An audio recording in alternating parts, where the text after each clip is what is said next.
Welcome, folks, to the Man Cave Media Network and the Down East Prep Report with Chris Miller.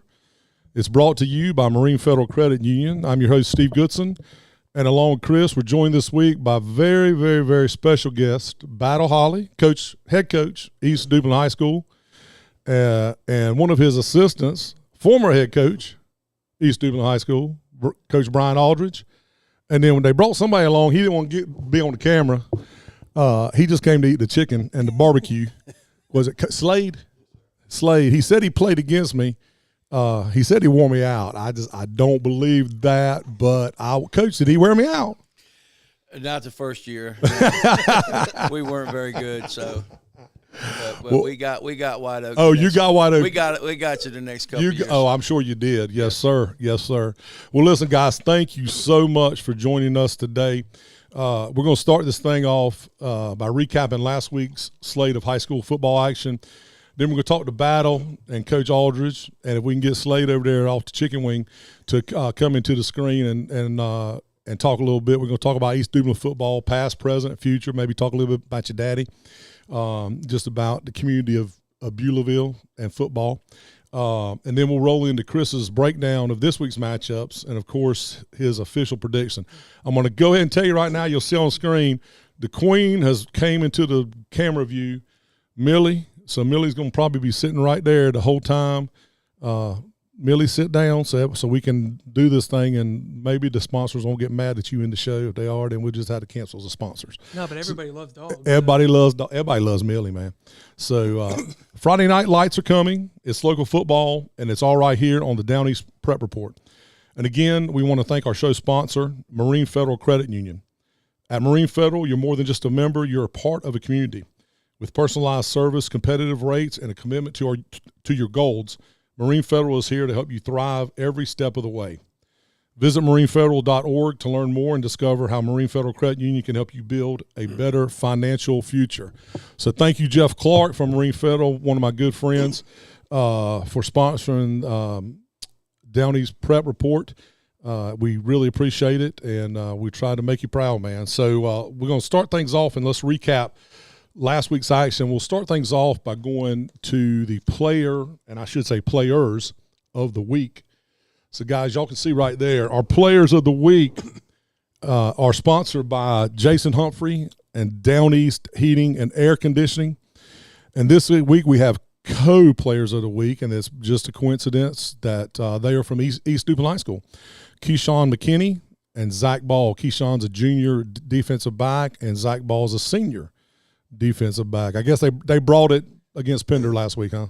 Yeah, they did a really good job on the defensive side of the ball. Been doing a good job all year.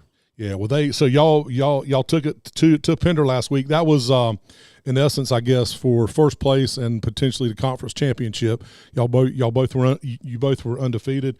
Y'all won 38-18. Keyshawn Jr. had 14 tackles and 1 sack. That's a full game. I don't know. When a defensive back gets 14 tackles, coach, is that good? I mean, is that good or bad? Because should he be getting to the third level like that? He's playing in the box. Dog. Okay. I'll let Coach talk, but he's playing in the box. He's playing strong safety. Okay. So he's up. He's got a chance. To get there, and this is not the first time he's had some sacks. So. Well, Pender predominantly they were a running team, correct? Yes, sir. So 14 tackles. If that was in college or the NFL, that would mean that the damn the line or the damn linebackers he was getting 7-8 yards and then making the tackle. For the season, 92 tackles, 4 sacks, 2 interceptions, and 3 forced fumbles. Zach Ball, number 5, 12 tackles and 1 interception, and for the season, 49 tackles, 6 INTs. And he's blocked 2 field goals. Special teams stand out, right? Yeah, he's done a great job for us. Zach, he's one of our leaders and he doesn't say a whole lot. He just gets the job done. Like I said, he's got 6 interceptions, and they've been some big interceptions for us this year. Are you Coach? Are you the defensive coordinator? No, Seth Hanlon. I coach the offensive line. Okay. So, I'm just a line coach. Just a line coach. I love it, man. Just a line coach. And the defensive stats are brought to you by Seth Hanlon. Yeah. Okay. All right. So, players of the week again, Keyshawn McKinney, Zach Ball. Hey, Millie, can you come over here and sit, baby? I'd appreciate it. Thank you. Brought to you again by Jason Humphrey, Down East Heating and Air Conditioning. Down East Heating and Air, a family tradition of quality since 1986, with locations in Jacksonville, Wilmington, and North Myrtle Beach. Down East Heating is the #1 Bryant dealer of the Carolinas. Home office, garage, man cave, and yes, even my basement. Down East has the perfect system to help you stay comfortable during the football season. Head over to downeasteating.com and let Down East put their talents to work for you. So we're going to share the screen now, and we're going to look at the rest of the results from last week. And I'll obviously will let whomever comment as we go through this, and I'll give a little one sentence, and then you guys can talk. Jacksonville 41, DH Conley 24. That was one of our two games of the week last week. Amari Pearson exploded for 237 yards and 5 touchdowns as Jacksonville clinched a share of the Big Carolina title in dominant fashion. And if you look at the score, Jacksonville was the better team, but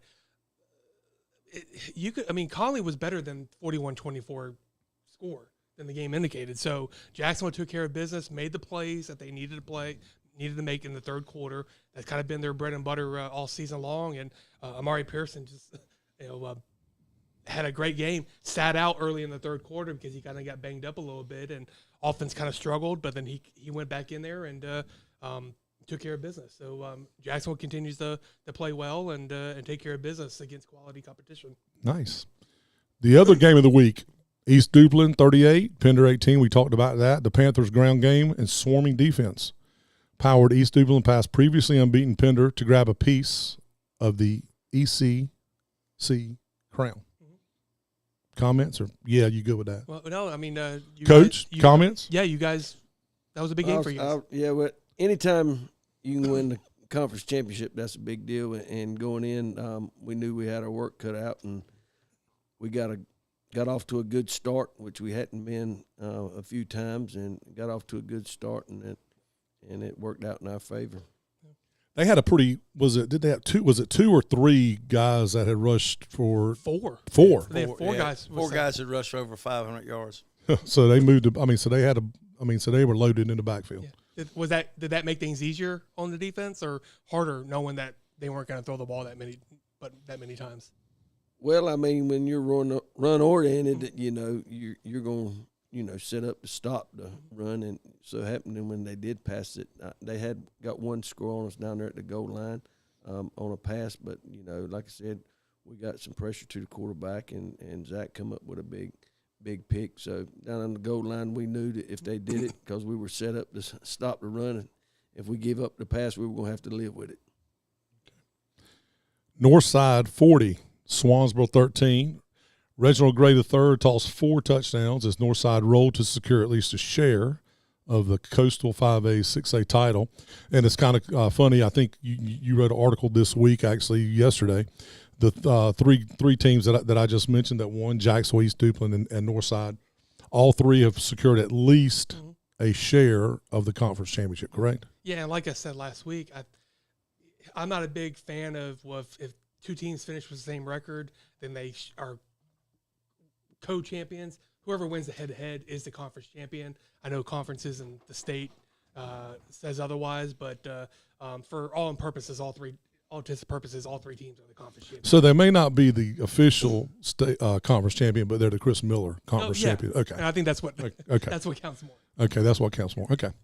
Richlands 41, Dixon 26. I'm not gonna lie, this one kind of shocked me. Yeah. CJ DiBendio accounted for 5 touchdowns to lead Richlands past Dixon in a third quarter offensive surge, because up until this point, Richlands' last 5, 6, 7 games, offense had kind of been struggling, right? Yeah. And to throw up 41, in fact, last week I think they won. They put up 21 maybe, and I think 2 of those were on kick returns.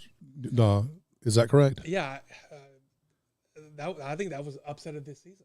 Yeah. Because I think Dixon goes in. Of course, it was Dixon's homecoming, so maybe they got a little complacent and had those festivities on their mind. But credit Richlands, they came out, had lost 7 straight, and Scored most points that they have all season. So, Coach, I mean, you've seen Richlands. They gave you guys a heck of a game early in the season, and so those kids continue to play hard, don't they? Yeah, they play hard. They do a good job on against us. They've done a good job on that guy on the defensive side of the ball.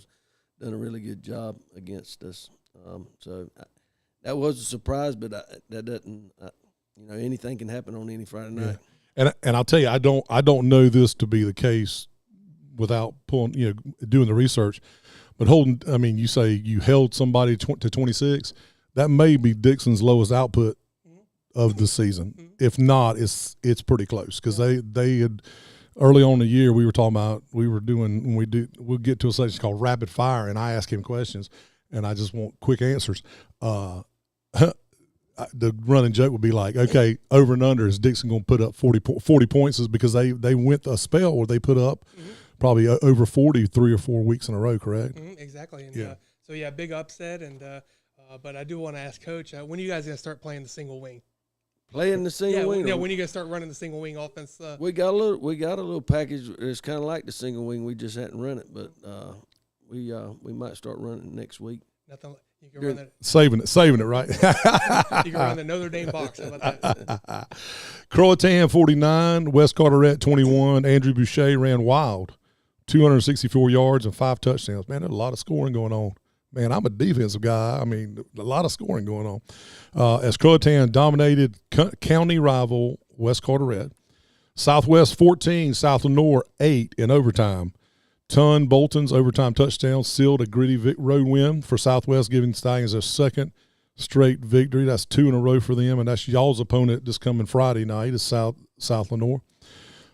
South Central took it to my boys at on Piney Green, White Oak. They beat them 35-30. White Oak's late comeback fell short as South Central held on in a big Carolina thriller. How many times this year has White Oak got behind to come back to try to make a run in the second half? Same thing again. Friday night fell behind early, came back thinking you think maybe they have a chance to win the game, and look, they're just like Coach Bird said on Friday night. We just haven't gotten the breaks, but they continue to play hard. They knew this season was going to be a little bit of a tough one with the new conference, new competition, but those guys continue to play hard. And if you're Jacksonville, you don't want to overlook them because there would nothing more. White Oak would like nothing more than to play spoiler Friday night or Thursday night against Jacksonville. Yeah, Coach Bird needs to tell them boys that the game starts at 6. I think. Yeah. If he tells them it starts at 6, maybe they'll be ready. I don't know. And you're right. Ain't nothing bigger. East Duplin, Walls Rose Hill. The Jacksonville White Oak. Coach, you were assistant at Jacksonville for a couple years. Man, that's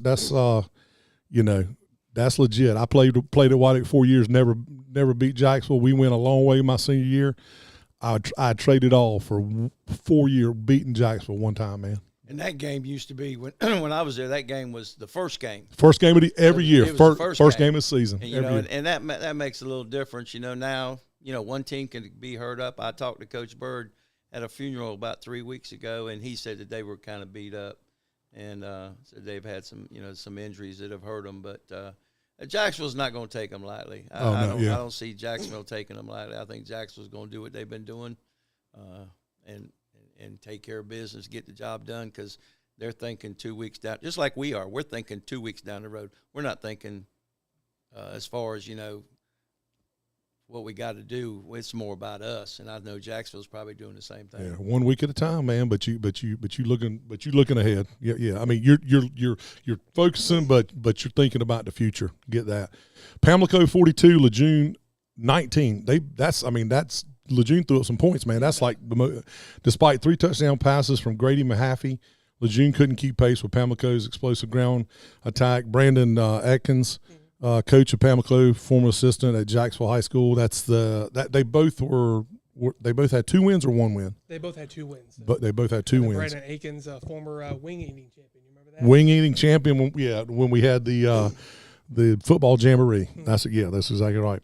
And then Liberty Christian 53, Bahrain Baptist 8, 8-man football in Richlands. Eddie DePola had a hand in 7 touchdowns.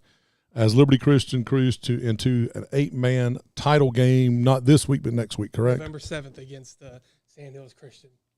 And Sand Hills Christian, they were undefeated in the conference, I think, weren't they? I believe they lost the last game. Oh, did they lose? Okay. They were still number 1 seed. Okay. So, Coach, you have a little bit of history of 8-man, don't you? No, I didn't know. When I was at Harold's, they were 11. Oh, okay. I didn't do 8-man, but you talk about Liberty. You did a great article on prime time. Yep. His dad played for me. Really? Oh, really? And actually coached with me. So when I read the article, I thought it was a really good article about his son.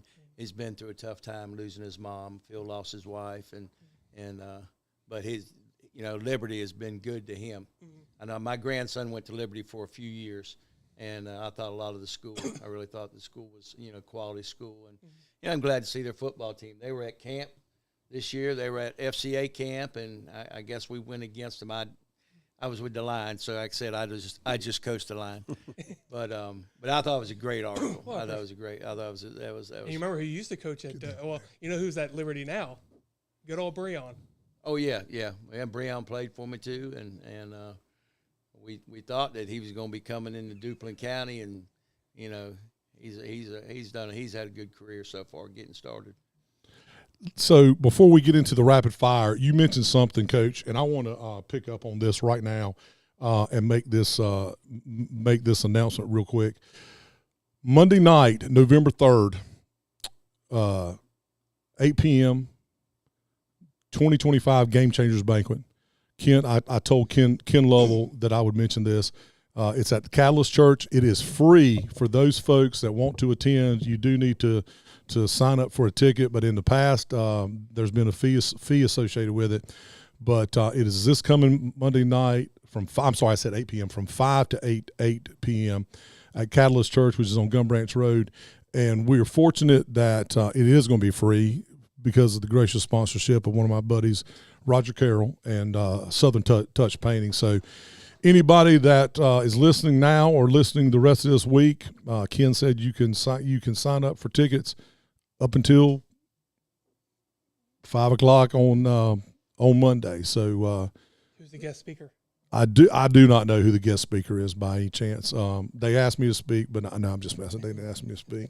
They asked Coach Aldridge to speak, but they only had 3 hours, so they said they said it couldn't be done. So, nah, Coach, I'm just messing with you. All right, man, here we go. Rapid fire. These are directed for Chris, but if you guys want to answer any of these questions, more than welcome, man. Can Pearson, Amari, maintain this pace as defenses start keying in on him towards the playoffs? Well, I think he can because the other yes. Okay. Fire, yes. Remember, rapid fire. This coming week, can Jacksonville maintain intensity with the playoff spot already in sight? With the playoffs already in sight? Yes. Who's faster, Amari Pearson hitting the edge, or Jacksonville's fans posting on social media after they score? I would say Jacksonville. Jacksonville fans after they put, I would agree with that. I'm sitting here and I think he hadn't crossed the goal line, and I'm already getting something on Twitter or X or whatever you want to call it. How impressive is East Duplin's defensive consistency against high-powered offenses like Pender? Well, very impressive when you limit that offense like that. Yeah. If East Duplin's offense was a car, what would it be? A bulldozer or a freight train? Ooh. Bulldozer? What you think, boys? Volkswagen. You're not gonna say Lamborghini, man. I mean, if you look at our line, we're not very big. I mean, we have literally we have no size. We have a few guys that have weight, but they're they're under 5'10". So they're stocky. Well, I guess they can get leverage, but they play hard and they work hard, and we try to figure out who to block the right guy most of the time, but we're not very big. I mean, so I should have put Volkswagen in here instead of bulldozer or freight train. Our two guards combined probably weighed 250, Coach? You put them together. Well, they a little more. They a little more than that, but they 260 then. Clinton had a guard. He didn't play. But he had a guard. Him was bigger than our two guards together. Wow. I mean, and he was good too. And they apparently tore his ACL, I guess, in practice or something. But I mean, them boys, they get after it, don't they? Yeah, they do. Yeah. They do. My senior, we were talking before we went on air, and we were talking about my senior year when we played you guys. But that was how my senior year we played Southwest, and that's how Southwest was. My cousin played for Southwest, and he was center. He was a year behind me, David, my cousin David. And soaking wet, David was probably 150 pounds, and he played center. But we kicked the field goal. Mike Leary, our field goal kicker, kicked the field goal against them at home. And back then, it was legit. It was probably like a 42-yard field goal to beat them.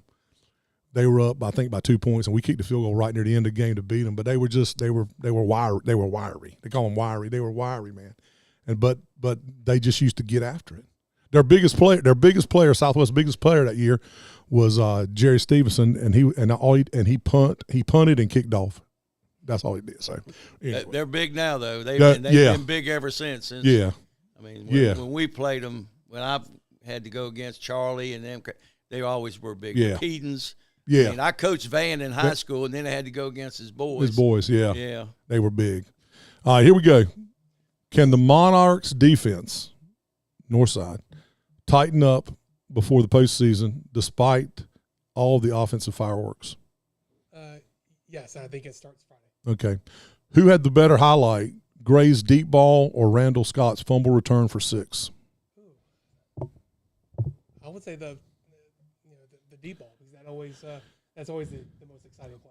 And I'll full disclosure, was that to Davis or was that to somebody else? It was the Davis. To Davis, okay. Was this the Richlands breakthrough game after a season of frustration on offense, or was this a testimony to Dixon's defense? A little bit of both, but I think you have to credit Richlands for coming out and spoiling homecoming. But I think you have to credit the Wildcats for coming out and playing well. Okay.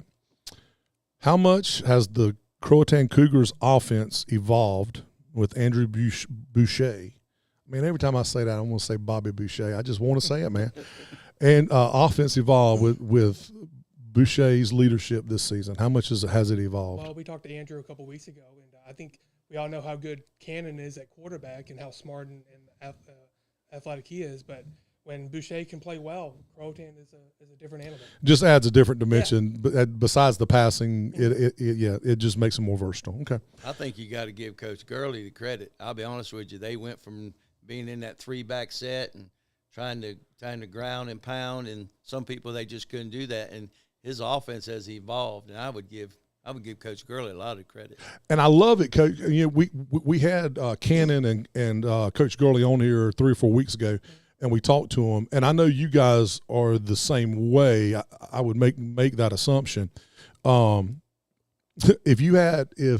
all of a sudden tomorrow you woke up and you showed up at school and you said, "Hey man, we got a new junior that plays football. He just moved from wherever. This is Arch Manning." I'm assuming you look at your talent and you shape what you do based on your talent, right? I mean, you're not going to try to fit a square peg in a round hole, right? And is that what Coach Gurley has done? I mean, that's what Coach Gurley. You think he's done, he's morphed, or do you think he's kind of planned this? Because he talked about his relationship with Cannon since he was in 8th grade. So maybe he's been building this thing. Just thoughts. I mean, what do you guys try to do? I mean, I know you have a system. I'm sorry, but go ahead. We have a system, but I think when you do stuff like that, you have to practice more year round. Yeah, good. That's a good point. And we share a lot of our athletes, but I'm sure if Archie Manning was in there, we try to make something. You try to figure it out. Look, Coach is being modest.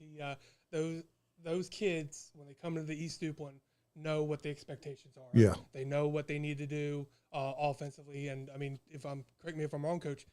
Y'all do kind of similar stuff in the middle school levels and the rec levels, Pop Warner, whatever it is. So these kids know this offense by the time you don't have to waste a lot of time during practice working on plays. Am I right there? Well, we do have to work on plays and stuff, but it's basically the same realm, offensively. But Coach is actually helping with the rec team this year, with one of our rec teams. I did it for a couple years and decided to take a break. My grandson's playing. He's never played. He's playing. You know, Battle's boy is on the team. So Battle now gets to be done after practice. And the Monday and Wednesday, I have to go out there for practice. So that's why you don't play any golf, because you got a kid that's active doing stuff. Let me ask you, how many middle schools feed into East Duplin? Is it just one or two? 3. Okay. So you've got three potential middle schools that are coming in. So coordinating with those with the middle school coaches sometime. I mean, is that something you guys? I mean, well, 2 of them, you know, they help us on Friday nights. Oh, okay. And help us during the summertime. Okay. And you know, Landon, he played for me, and Coach AJ played for Coach Aldridge. So okay. They're Landon and Scott Kennedy, which helps us also. He helps with the rec department or with our league, East Duplin Youth Football. Okay. And that's really made a big difference because of his beliefs or our beliefs, and it's really made a big difference in our total program. Okay. Let's see here where we're at. Southwest, more dramatic, the overtime touchdown or the fumble recovery that sealed it? I would say this touchdown. Or Chris Rayner leaving when it's still 8-8 in the fourth. Oh yeah.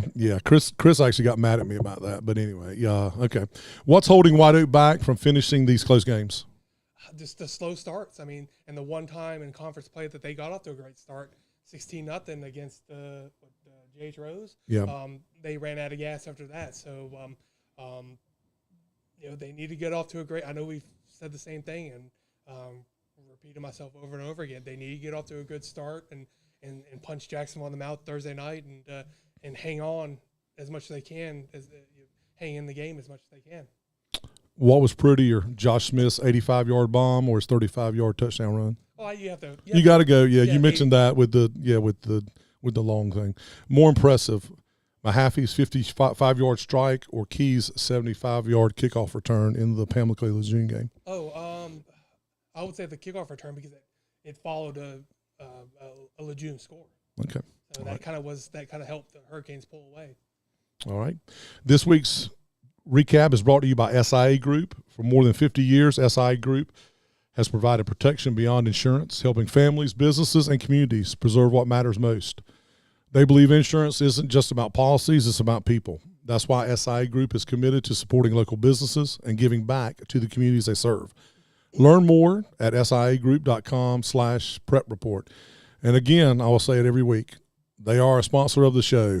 If you go out, if you're listening to the show, watching the show, at some point in time, go out to siagroup.com/prep report. It's a little survey that they say, who's your team, who you follow. All they're doing is seeing how many people are going to click on that to see if they're going to click on the cash the check button for us for the sponsorship next time. So we'd appreciate whoever's watching if they would go out and visit siagroup.com/prep report. So SIA and the Mills family would continue to sponsor Down East Prep Report. All right, man, let's get to the juice, right? Yeah. Battle Holley. So joining us today is Battle, head coach of the Panthers of East Duplin, along with Coach Aldridge. And we're going to talk a little bit about football and your dad and just about things going on. And so first I want to make sure that I've got this right. If it's not right, it's his fault. So head coach, Wallace Rose Hill, one season, 2007, correct? Yeah. 2008, you became the head coach at Kinston High School for 2 years. When you were there, was Wells there? Was Wells good? That's why, I mean, he was one of the reasons. You know he's one of my big buddies, right? Yeah. Yeah. He was one of the reasons I went there. Okay. You know, I'd interviewed probably a couple years before and didn't take the job. And then I finally, you know. You want to go up there in Cape Town and run with Wells, huh? Actually, I lived with him the first 6 months. Did you really? Yeah, because I went mid-year, so. Yeah, Wells is one of my dearest friends. His wife is I worked with his mother-in-law worked with me at Jones Onslow before I retired. So 2010, you came to Beulaville, assistant under Coach Aldridge. And then in January of 2011, you were named head coach of the Panthers. And since you've been there, again, this is Mr. Miller's stats. East Duplin, 132 wins and 54 losses. Does that sound right? Yeah, I think that's not. Yeah. Okay. Is that what I have? So Well, probably, when you start winning and you get over 100, you probably start losing count. So anyway, so Coach, I'm just going to throw some questions, man. You ready? I reckon. All right, buddy. These ain't going to be rapid fire, man. So you've been leading East Duplin as the head coach since 2011, but your coaching roots runs much deeper than that. What was it like? And I'm sure anytime you get talked about, anytime you talk to anybody, what was it like growing up the son of a legend? I loved it. Jack Holley. I mean, my dad was my best friend. Like I tell our guys, I'm 53 years old. I've been coaching since I have 53 years of experience, you Coaching since you came out of the womb, man. But I've been at the ball field with him ever since I could walk. Going to games or him going to trade tapes. I always used to love to get up in the morning and ride with him. Would it be Saturday mornings? Yep. Instead of getting on that computer over there and doing that huddle mess, you'd have to exchange tapes. Watching tape with the 8mm, isn't that what it was called, Coach? the 8mm. Yep. And then the VCR tapes and stuff, and I'd be in there trying to look at tape with him, and my mama would be running me out to go do my homework and stuff. And but my dad never brought sports up at home unless we brought it up, or when we were done with it, we were done with it. Yes, sir. When we left the practice field or whatnot. But I called my dad at football practice. I called him Dad. Yeah. But yeah, that's awesome. So when was that moment? Since being around for 53 years, when was that moment you knew that you wanted to follow in your dad's footsteps, man, and become a coach? Well, I mean, one thing that my dad always says, you got to be your own person. You can't try to be somebody you're not. I knew I wanted to be coach. I knew I wanted to cut grass, weed eat, because that's really all those glamorous things that wash uniforms. Those glamorous things that head coaches do, right? Yeah, I mean, I thought it was awesome, and that's what I want to be. I knew when I was going to college that I wanted to be a coach. I didn't know that I wanted to be a football coach until I was coaching baseball, and when I was coaching baseball, I knew that I want to be a football coach and potentially be a head coach at some point. We had a college baseball star right here too. Really? Yeah. Where'd you go to school?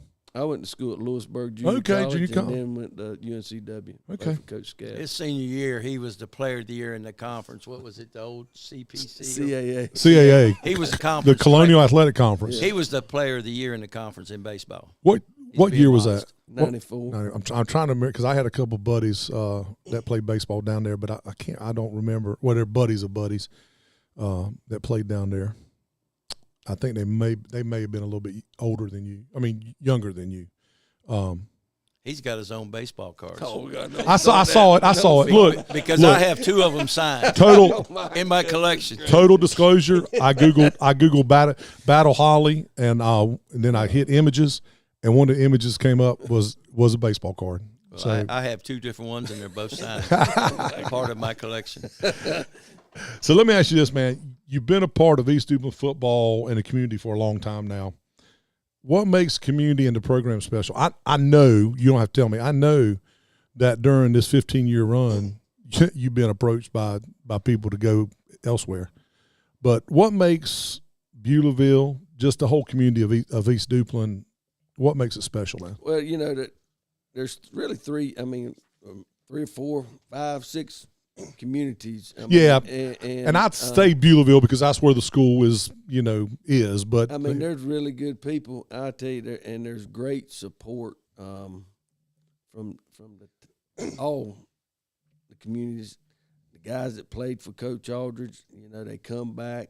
It's something that he built back when he first started there, and we just tried to continue to build it. But like I said, I have worked for a lot of people, and Mr. Ballard, he lets me do our job.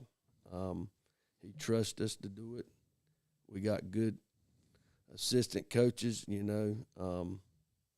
You always want people around you that's smarter than you are, so we got – I love it, man. That's exactly right. And we got great coaches. Like I said, Coach Aldridge, Coach Sandlin, Coach Walker, we just got a lot of good coaches that care about the program. And when you got people that care about the program, that's going a lot of times you're going to put a really good product out on the field. And if the product's not as good athletically, I'm talking about athleticism, you know, they're going to go out there and play hard and give you best effort and give you a chance to win on Friday night. Yeah. You said two things. So two things you said. You said you had a boss that left you alone and let you do what you want to do because he trust that, and that comes from trust. Mm-hmm. And these are things in my 35 years of working at an electric company that I've experienced. When you have a boss like that, man, is you love getting up every morning and going to work because you look forward to it, right? And the second thing was, you said surrounding yourself with smart people. I used to always say, when I walked into a room, I knew that I wasn't the smartest person there walking into that room. And the reason I could say that, wait a minute, I said it backwards. I knew when I walked into a room that I was the smartest person in the room.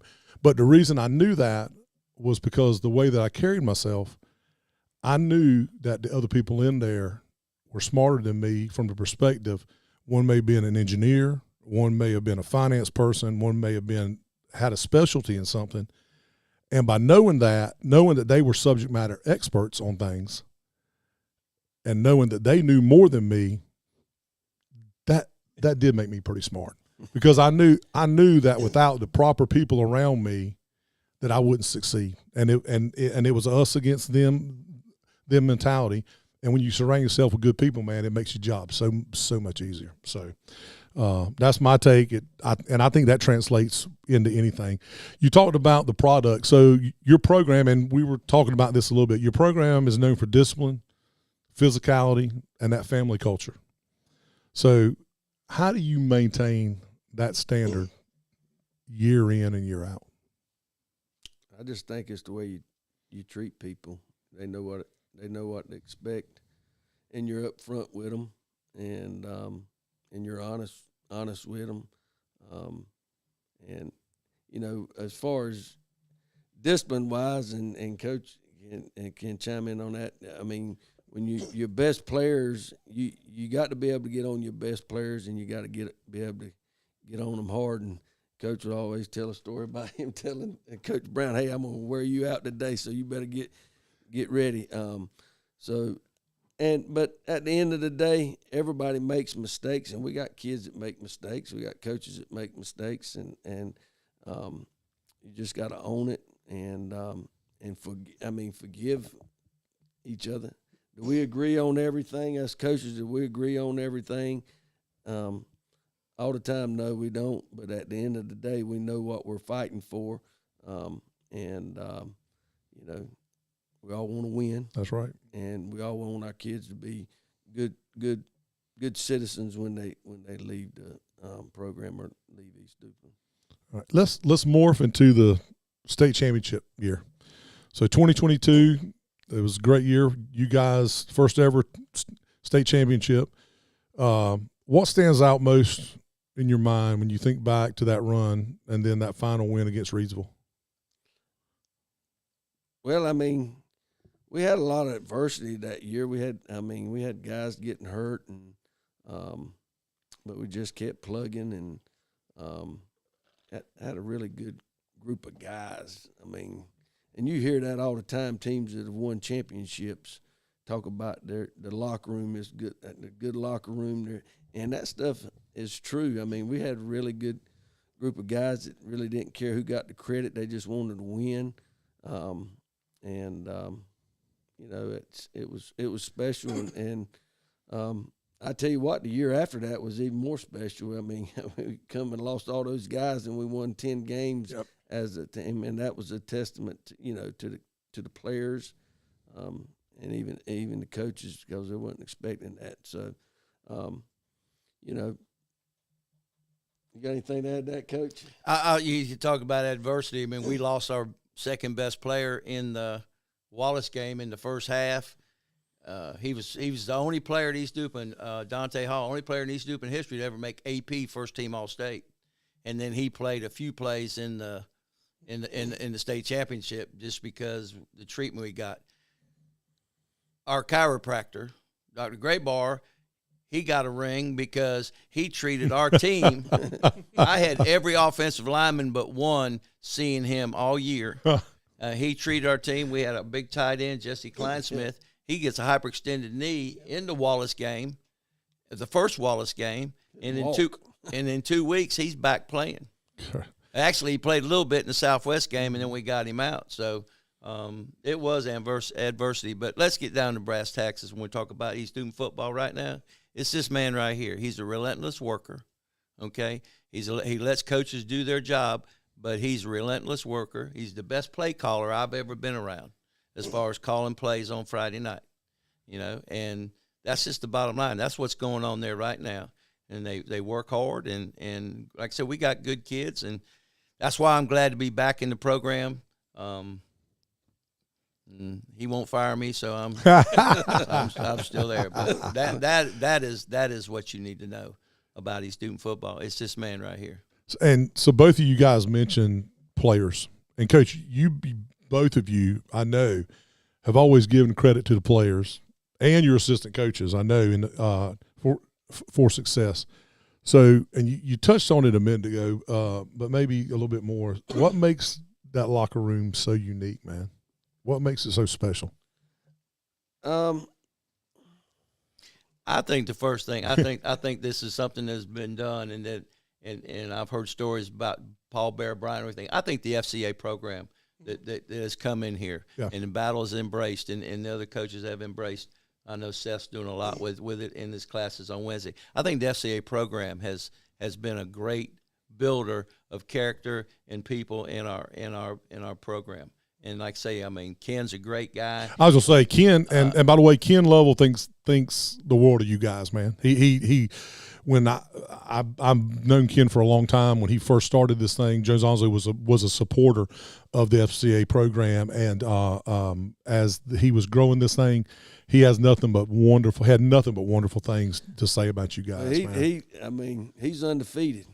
Yeah. Yeah, I mean, he comes and gives us a pep talk. That's great, man. Yeah, but he's done a lot of that for us. But Coach Price, it was at Wallace, he had encouraged me about taking the guys to FCA camp. And you always worry about you're going to carry 50 head. And that. But like Coach said, that's probably one of the best things that we've done is the FCA and going to camp. That's awesome. Dabo Sweeney, we heard Dabo Sweeney talk. We were actually sitting at the table with him. It was really good. We heard Dabo Sweeney talk, and Dabo used to be associated with Alabama football, and he might have been Gene Stallings told the story about that FCA was coming to Alabama, and Bear Bryant was like, this is going to be terrible. This is going, everybody's going to, pray this and that, whatever. And at the end, Bear Bryant said the best thing that ever happened to Alabama football was the FCA. That's awesome. That's awesome, man. We're going to morph and talk about family legacy a little quick. I'm going to bridge it with this question. If your daddy could watch you and the 22 championship team, what do you think he'd say, man? Good job. You better get ready for next year. That's what, yeah. Saturday morning he'd say, hey, son, that's it. Get up and let's get going, right? Yeah, that sounds like my daddy. I tell this one story, man. We were playing, in fact, it was Coach, we were playing Pender High School my senior year, and we were beating them kind of bad. And I had a couple sacks on consecutive plays. And on the third play, they double-teamed me. One hit me high and one hit me low, and I came down right on my back. I landed right on my back, and it knocked the wind out of me. And Coach Stevens, our trainer and our defensive back coach, came out there with smelling salt because I was kind of out of it, right? Come out there with smelling salts, and he put it in my thing, and I shook my head and got up and went over to the sidelines. And so I'm sitting there at the sidelines, and they're checking me out. And by that time, my daddy comes over there, man. And he looks at me. He said, "Boy, you all right?" I said, "Yes, sir." He said, "We'll get your ass up back. We'll get your ass up and get back in there then." But what I didn't know was that when I went down like that, my mama told me later there was about a 4 foot, 5 foot tall chain link fence that separated the stands from the track. When I went down, Dad one-handed it over that damn fence to make sure I was all right. So I'm sure your daddy was a lot like my daddy. So your dad's legacy, man, over 400 wins, countless lives touched. It's a powerful one. Tell me how you honor that legacy while making your own mark. I mean, like I said, when I was growing up and got into coaching, and became a head coach at Wallace, I was assistant under him. He had told me you just have to be yourself, and not try to be somebody you're not. So, I'm different than my daddy is in some ways. But I just try to be myself and help young people and do my job the best that I could do to make him proud. And same thing with the East Duplin football program. I can remember when I was in high school, and I can remember Coach Aldridge probably, and I don't know if he remember. I remember him calling Daddy, and like you said, the coaches talking and about certain opponents or whatnot. And I can remember my daddy say, "Hell, Battle was out there. He was calling the plays," because I used to call the plays on offense when I was in high school. Mm-hmm. I had the ability to check. He would give me the ability to check. And he said, "Hell, you talk to Coach Aldridge," or whatnot. So, I just don't want to let people down, because I know all the hard work that Coach Aldridge and all the people that put in to make East Duplin what it is, and that was always been my goal, to not let my parents down. You talk about my daddy, but my mama was kind of like my wife now. She made sure all the kids were where they were supposed to be and all the stuff that was supposed to be done. All those things that go behind the scenes. That's right. Mama's driving it. That's right. I get you, man. And letting you do your job. Because, if it's going to be good, you got to put in that time. That's right. Let me tell you a story about him when he was playing. And Slade probably remembers this, 87. We actually beat him for the first time in forever. But Battle was the backup quarterback. He was a 10th grader, and Battle was the backup quarterback. And so, usually you go into a game and you're going to say, "Hey, guys, we're going to take this quarterback out. We're going to go at him, nothing dirty, but we're going to go at that quarterback." I told my defense, "Do not hit the quarterback. We don't want to face him. We don't want Battle to come in." And that is the honest truth. I said, "Do not hit the quarterback, because I don't want Battle to come in," because I just felt like Battle was better. But he did come in. He would throw a tight end reverse pass. And so they would sometimes put a different jersey on him or something. But camouflage.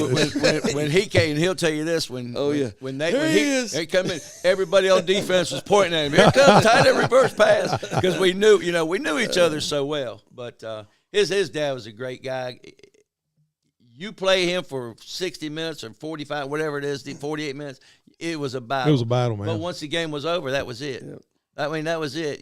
I've been in some cutthroat leagues with coaches that are cutthroats. Really bad. Yeah. But Jack wasn't like that. Jack respected the game. He respected you. If he beat you 56-6, which they did my first year, he still respected the game, and he respected you.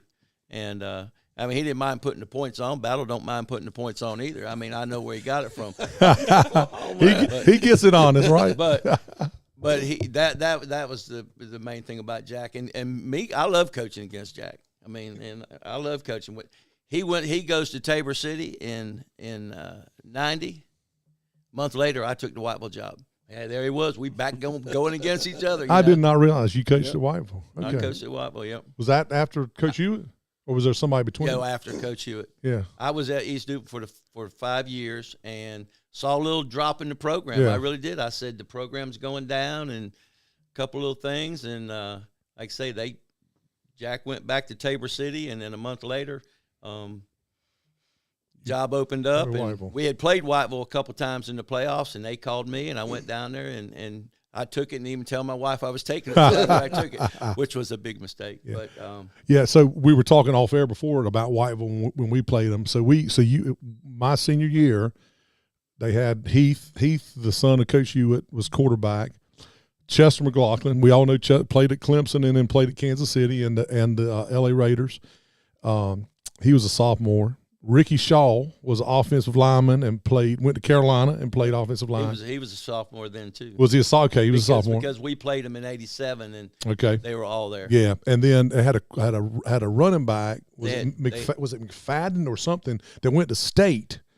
And I thought he went to State, and maybe he was a running back and ran track, but I think he may have walked on the football team too. They had Roosevelt Colson was a guy. I'm not sure when he played, but the best back they had was Patrick Lennon. Patrick Lennon, all-state in 3 sports, man. He was a first-round draft pick in baseball. Seattle Mariners. Yep, he was amazing. He didn't carry the ball, but 100 times had over 1,000 yards. Yeah, he was the most you think about physical specimens. He was a physical specimen. He was a man. He was a man, 18-year-old man. At 18 years old, I get sidetracked. I'm sorry. Hey, I think Coach Aldridge is having fun tonight. Oh yeah, that's good. That's good. So listen, 2 more questions.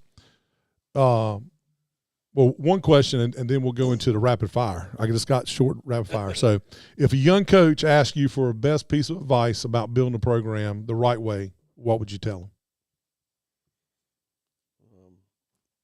Surround people that you trust. Surround yourself with people you trust. The coaches don't have to know everything. They just have to know what you want them to do. Okay. Fun and rapid fire. Here we go. Favorite coaching cliche that actually works? You got the wrong one to be rapid fire. How about this? I get people smarter. How about this? Toughest team you've coached against? What year? Whenever. Toughest team you coached against in your career? I think Tarbur's pretty good. Okay. Any pregame rituals that you will never skip? No, I mean I go in the office and sit by myself a little bit while everybody else is out. Okay. No. That's a pregame ritual. You get a little alone time, right? Yeah, but maybe wear the same underwear. That's TMI, man. Player that can make you laugh no matter how tough a day you've had over your career. Any player you can think of? Slade's thinking of somebody over there. Who do you think? I'm just thinking of the new kid, 34. Amir. Smile every time you see him. Amir, yeah, he is. Amir Lamont. All right. This year he can make you smile. All right. If you weren't coaching football, what would you be doing?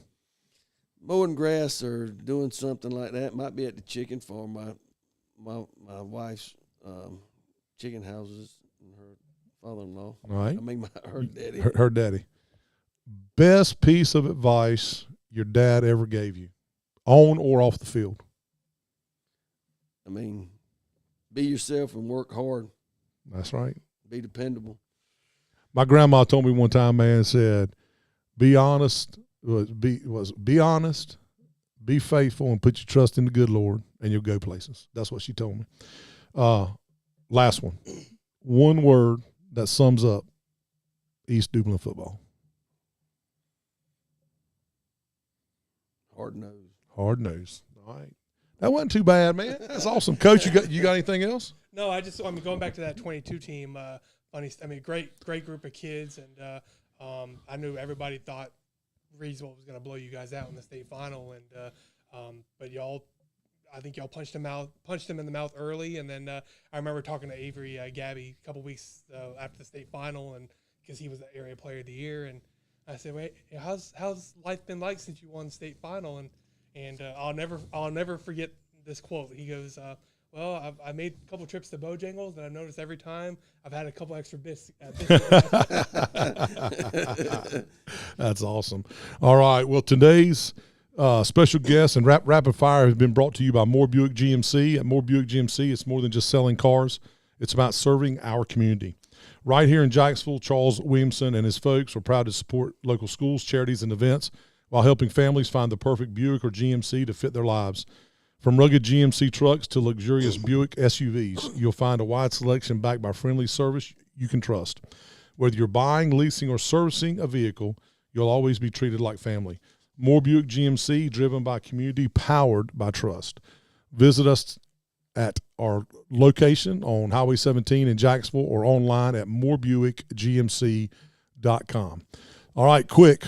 We got to move.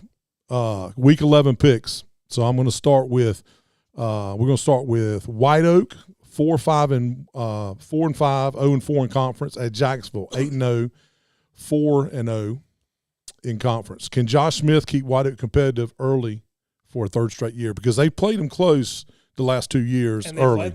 They've led, yeah. So can Josh Smith keep them close? He can keep them close, yes, early on. All right.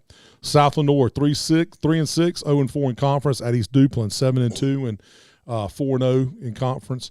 How dominant has the Panthers running duo become down the stretch? Well, it's been more of a you have Dwayne. Actually, a trio now, I guess. You have Aaron and you have Sean Davis. And so, I mean, all those guys have contributed in different ways. So it hasn't just been one guy. So they've all been dominated, haven't they, Coach? Yeah, they have, and I've got to do a better job of getting them, even Keyshawn, getting them involved more. So that's something I got to do. But, yeah, all three of them are running pretty good right now.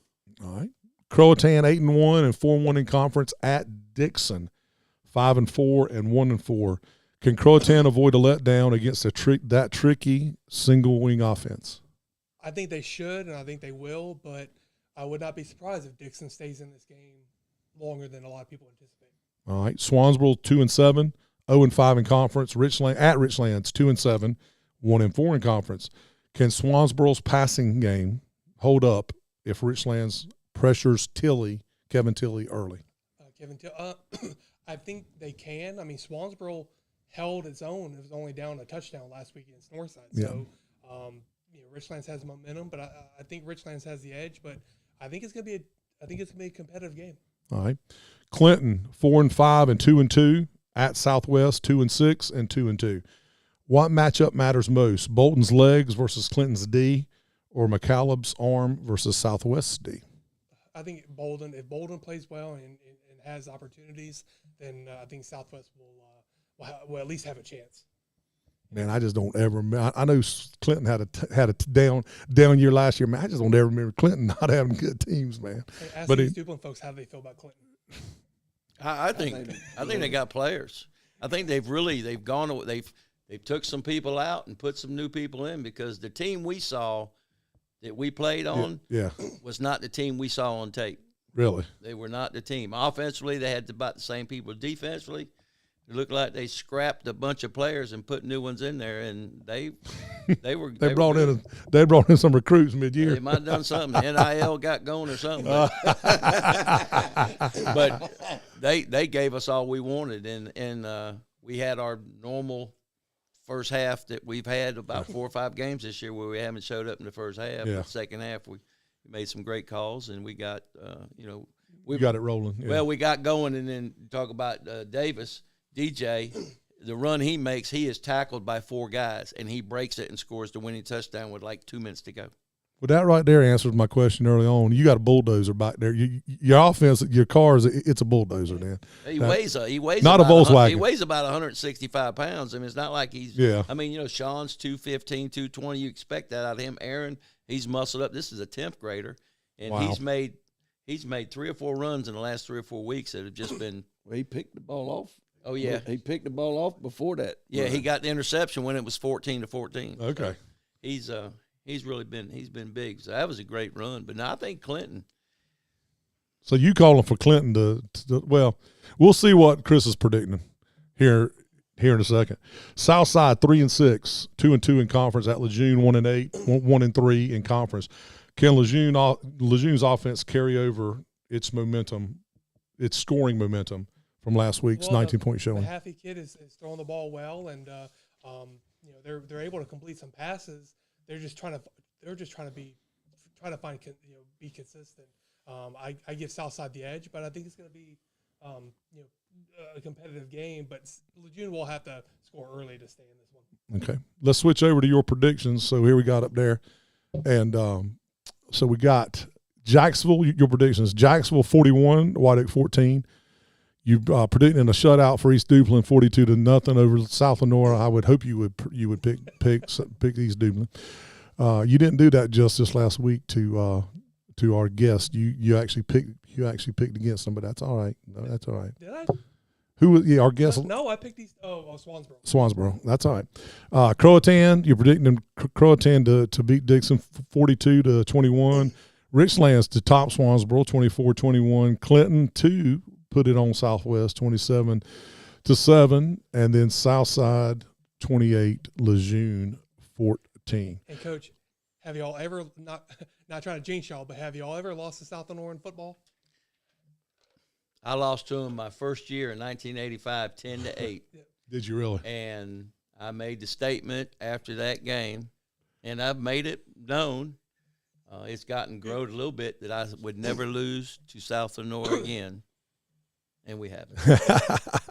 Is that what you told? So when you stepped down and you pulled him in and said, "Look, I made it. Look, now you got to make this true." Well, you know what? I wasn't with him for the first 4 years. You know, after he was with me when I retired. Yeah. You know, the next 4 years he was on his own. Yeah. So, but they're not. But then after that, I've been back with him. You 10 remind years, him, yeah. But yeah, We should really start a new podcast, Brian Aldridge Unfiltered. I think that would be awesome. Yeah. I think that would be It awesome. would be good. All right, let's go to our Golden Corral game of the week. Our game of the week is Northside 8-1, 5-0 in the conference at Havelock 4-5, just like Clinton. When I say Havelock 4-5, but they are 4-1 in conference. Can Northside stay composed under pressure with the outright conference title on the line? I think they will. I think they've been battle tested the last few weeks in conference play, but now they're playing somebody that they know if they mess up, they'll get punched in the mouth. All right. Has Havelock's late season surge made them the most dangerous spoiler in this league? Yeah, I don't think once you go into the playoffs, I think nobody wants to play Havelock, regardless of what happens Friday night against Northside. I don't think anybody wants to play them in the first or second round of the playoffs. All right, so let's look at this. So these are not my analysis. This is Chris Miller's. What's at stake? Winner claims the outright Coastal 5A 6A conference title. Northside has already clinched at least a share. A win seals it solo for them. Havelock win could create a three-way tie for the conference crown. A momentum check is Northside 7 straight wins, including last week's 40-13 win over Swansboro. Havelock 3 straight wins and 4 out of 5, and they're peaking at the right time. Both defenses have improved during their recent streaks. So some of the storylines, Northside's, we know their three-headed monster of Gray at quarterback, Anderson at running back, and Davis at wide receiver. But their supporting cast has come up. Mitchell and I guess Hassel, is that how you say it? Hassel are now keys, and they're very key secondary targets. Northside, they need to finish strong and avoid slow starts. They were only up by a touchdown last week. I think you mentioned that. And then Havelock, play spoiler at home and test Northside's composure under pressure. Keys to victory: Northside, limit turnovers, control tempo, and keep the Rams' offense off the field. The freshman quarterback isn't playing like a freshman quarterback anymore, is he? I think once they put him in the position and like Coach was telling us earlier, change some of their offense, they've become a little bit of a different team. But and on a side note, Havelock leads the all-time series against the Monarchs 13-0. Wow. Okay. Rams, they got to force early turnovers or early mistakes and capitalize on them with big plays through the air. And then they both need to win a line of scrimmage. Physicality could decide this one. Look, man, maybe it's because I'm a big fat old lineman, but you can go through all this mess and you can discuss what you want to. But in the end, man, it's all about physicality, and it's all about. I mean, in the end, it's all about who's moving who and who's controlling that line of scrimmage. Isn't that about right? Yeah. I mean, running backs can't get no yards unless they get some blocking, can they? I mean, You know, And speaking of it ain't rocket science, man. I'm just going to tell you that. And guys, you remember the big time clashes y'all in Northside had for all those years when y'all were in the same conference. They were some awesome games. Games that came down to 1 yard, a 1 yard touchdown as the time expired. It used to be a pretty big rivalry between the Panthers and the Monarchs. Yeah, their program was good. I mean, their program was good, and we saw them on tape against Jacksonville. Yeah, we retraded that tape. They got some big tackles. Yeah, they do. I mean, they got some college type tackles. You know, so my brother's been to every game. His daughter is a cheerleader for Northside, so he's been to every game. And after the Jacksonville game, Jacksonville won, of course, but after the game, he called me up and said, he said, man, I'm gonna tell you, Northside's got some big boys on the line. They're doing. They've. Yeah. I think they got. I think they beat Havelock. I think they beat Havelock. Well, Coach, you and Chris Miller are in agreement. Chris Miller, the Golden Corral Game of the Week, predicts Northside 35, Havelock 21. Anything you want to say? So you're thinking Northside is going to claim outright solo the 5A, 6A conference. Yep. All right. Like I said, I think Northside, this is the first time in several weeks Northside knows it can't mess around or they'll find out. So I think they'll come in pretty focused and take care of business, but it won't be an easy game like it never has been throughout the season. So I think Northside will have early momentum, or maybe the lead at halftime, and then Havelock won't give up, but Northside I think will be too strong. All right. So this game of the week, of course, brought to you by Billy Sewell and Golden Corral. Golden Corral, the only one for everyone. Dig into Golden Corral's famous buffet with mouth-watering wings and boneless wings in a variety of flavors. Save room for over 20 bakery and dessert selections, from chocolate and carrot cake to apple pie and their legendary banana pudding. Start your morning with breakfast. Heck, I could go there at 7:30, man. Just start your morning breakfast at 7:30 and, hey, eat for a little while. Brunch starts at 10. And then at dinner, it features carbs meats at 4 o'clock. But as a senior, which I am now, I can enjoy an early bird buffet with beverages at 1 o'clock. Need to feed a crowd? They cater events from 10 to 1,000. Dine in, take out, drive through, or delivery. It's all at Golden Corral. Voted Jacksonville's #1 buffet 10 years running by your employer, the Jacksonville Daily News, best of the best. So call 910-455-3773 or visit goldencorral.com today. And again, I want to thank Billy Sewell and Golden Corral. Billy's provided lunch for us in the past, and we appreciate that, Billy. And we just appreciate everything you guys do for high school athletics in our area. So, all right, here we go. Rapid fire. We got to move fast because we over time. Northside, Havelock. Who sets the tone first, Gray's arm or Anderson's legs? Anderson's legs. Bigger X factor, Northside's depth at receiver or Havelock's defensive front? They got a stud on the defensive line. Yeah, but he's been banged up a little bit, so Okay. I would say Northside. Okay. Which mascot wins in a fight, the Monarch or the Ram? Oh, The Lion. the Lion. Not the butterfly. Oh, I'll go with the. Can you imagine if they had a butterfly on there? Go ahead. I'm sorry. We'll go with the Lion. Okay. White Oak, Jacksonville. More total touchdowns, Pearson or Smith? I will say Smith. What's Jacksonville's most underrated strength right now? Their defensive line. Okay. South and East Duplin. First to 100 yards rushing, Davis or Hall? Which one, Coach? Davis. He ain't going to tell us, man. You got to tell us. That's No one, because everybody's going to have about 50, 60 yards. Okay. What's the key stat that will decide how long the East Duplin starters play? How good their coaching is. Okay. Croatan at Dixon. Who makes the bigger impact, McBride through the air or Boucher on the ground? Boucher. Who wins a 40-yard dash, Dixon's fullback Delaney or Croatan's Boucher? I would say Boucher. Okay. Who accounts for more TDs in this game, J.J. Galat or Cannon McBride? This is a tough one because Dixon's defense is and I would say Galat just because Boucher's going to have a big game. Okay. Swansboro at Richlands. Who has the better game, Tilda Beasley or DeBento to Coultier? Is that how you say it? Colarte. Even though I give Richlands the edge as a team, I give the Teal to Beasley. Yeah. I think they're going to have a better combination in that game. That kid, and not to get sidetracked, but that kid last week, Kevin Till, he's a great kid. Great. If anybody's watching this week and you hadn't watched last week's, let me just tell you guys, man, that kid's on point, man. I mean, everybody we've talked to so far, all the players this year have been great. Kevin Till was great. Turnovers or defense? Which decides that game late, the Swansville Richlands game? Turnovers or defense? Defense. All right. Clinton at Southwest. Who hits 150 yards first, Bolden or McCollum? McCollum.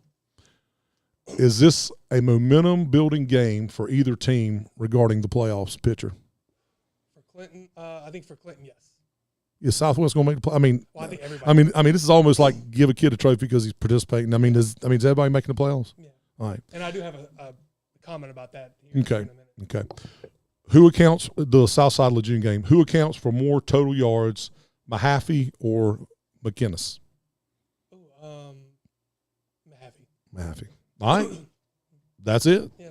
No, I was just going to say, going back to the All-State Championship game, don't get me started on having 8 state champions in all these different sports, but I think that's one thing that makes East Duplin's run to the state championship a few years ago was there was no split classification. So you had to go through the Reedsvilles and you had to go through the Wallace Rose Hills and all these. So there wasn't no big 2A, little 2A, mini 2A, all that. No, I mean, so they beat the class of what everybody thought was the class of, they beat Reedsville. It wasn't like they won a state championship against, somebody else. They had to beat the big boys to be state champions. So I think that holds. I think that forever that's going to hold a lot of even more meaning, knowing that you couldn't avoid anybody. Coach, and Coach over there, thank you guys for coming, man. This is awesome. I think if you ever get tired of being an assistant coach and you want to start my nickname's Goody. If you want to start the Goody Aldridge show, man, we come on and we can hit record. We better make sure we got a lot of battery life because my light's going in and out because it's running off battery. I believe me and you could do some damage. We could fool a lot of people if we didn't. We're legends I'm a legend in my own mind. But guys, thank you so much for coming. We appreciate you guys coming. We appreciate you.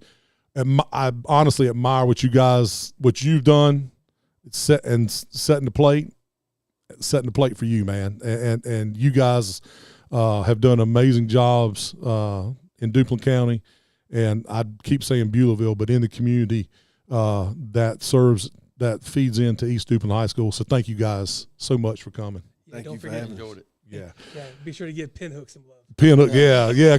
Where's Daddy-in-law Liz, right? So that's going to wrap it up for Down East Prep Report with Chris Miller, brought to you by Marine Federal Credit Union. Again, a big thanks to Battle Holley and Coach Brian Aldridge for some great conversation, and of course a big thanks to Chris Miller for breaking down these matchups. So if you're enjoying watching the show, whether you're watching it now or live or watching it later, I encourage you to follow the Man Cave Media Network on Facebook, or if you watch it on YouTube and on our YouTube channel, I'm going to point down here, click the subscribe button. There should be a red subscribe button down here, and you'll be notified when the show hits the air. Thank you to our show sponsor, Marine Federal Credit Union, where you're more than just a member, you're part of a community. Visit marinefederal.org to learn more and discover how Marine Federal Credit Union can help you build a better financial future. So tune in 2 shows next week. Monday, November 3rd, special Down East Prep Report, and we're going to call it Down East Prep Report FC. We're going to shift our focus by request, man. We've had folks ask us about this. They get mad because all we talk about is football, right? But that's really all that matters, but I ain't going to say that. But we're going to talk high school football, high school soccer playoffs. We've had some folks that wanted us to talk about soccer. So the soccer playoff pairings are coming out Sunday. So we're going to have a special show at 12 o'clock, Down East Prep Report FC, with in-studio guests are going to be Jacksonville coach Joey Mahalchik and Northside coach Derek Yates. And them two and you will I know a little bit about soccer because my son played, but I'll just sit back and let y'all talk about Barcelona and Arsenal and Man U and Chelsea and see how good Chelsea is, because I heard she was pretty good. Yeah. That's what I heard, but I don't know. You got to give Bayern Munich a and Bayern Munich. So check that out. But for football, back to football. Same time, same location here next week. We'll have a full recap of this week's actions. Our Player of the Week, again, brought to you by Down East Heating and Air. A preview of the first Friday night of the North Carolina High School playoffs. And our in-studio guest next week is Coach Garvey from Southwest. Is that correct? We're going to try to get him, Zach Garvey. So. We're going to have him, and we potentially have maybe Coach Bob Easton, retired Coach Bob Easton from Northside. He put the word out that got to me that he wanted to be on the show. And just like I tell everybody that's been on the show, coaches, I'm telling you guys, open invitation, man. Anytime y'all want to come back and just sit in and be on the show, you guys have forgot more about football. Even though I played, you guys played, coach, y'all forgot more about football than I'll ever know. Open invitation. So Bob's going to maybe join us next week as well. So we're looking forward to that. So with that said, for Chris Miller, I'm Steve Goodson. Thank you for listening, and we'll see you Friday nights under the lights.